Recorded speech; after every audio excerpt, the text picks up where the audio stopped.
La course à l'Elysée, l'un des trois trotskistes, le plus jeune, Olivier Besancenot, fait son chemin, meeting après meeting. Ce candidat est sans doute celui qui, à 10 jours de l'élection présidentielle, fait le plus dans l'humour, mais un discours qui n'épargne personne. Reportage à Lyon, Stéphane Grand, Alexandre Dupont. Au minimum, le facteur frappe toujours deux fois.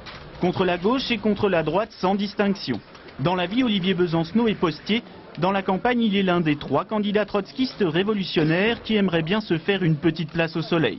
Le visage poupin, mais les griffes sont bien aiguisées, notamment contre la gauche plurielle. On pense justement qu'il y a la place pour une politique anticapitaliste à la gauche de la gauche plurielle, à la gauche de Jospin et aussi de tous ses alliés, malheureusement, du Parti communiste et des Verts, parce que malheureusement, les ministres communistes au gouvernement n'ont empêché concrètement aucun licenciement, n'ont empêché aucune privatisation.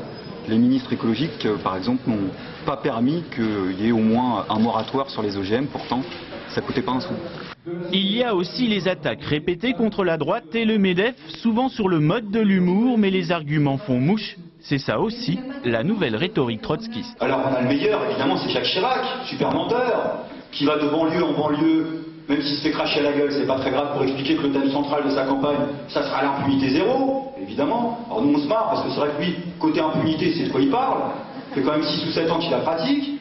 Inconnu encore, il y a quelques mois, sa campagne est en train de bien décoller. On vient écouter Olivier Besancenot comme on va voir un spectacle. Beaucoup de jeunes dans la salle, la plupart du temps des militants, qui rêvent secrètement du grand soir.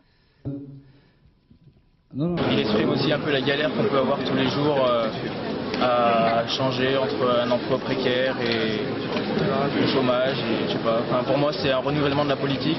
Il fait partie de cette nouvelle génération qui doit permettre de chasser les Chirac et les Jospin parce qu'on en a vraiment marre. Je suis pas sûr qu'il croit dans la révolution telle qu'on a pu l'imaginer. Au siècle dernier ou même au début du siècle, enfin au début du XXe siècle, mais il croit qu'un autre monde est possible. Après les élections, ce qui sera important, c'est que tous ceux qui ont voté pour l'extrême gauche s'engagent dans les luttes pour qu'il y ait une sorte de troisième tour social. Car le grand rêve d'Olivier Besancenot et de la LCR, c'est de construire un grand parti des travailleurs après les élections, avec pourquoi pas Arlette Laguiller.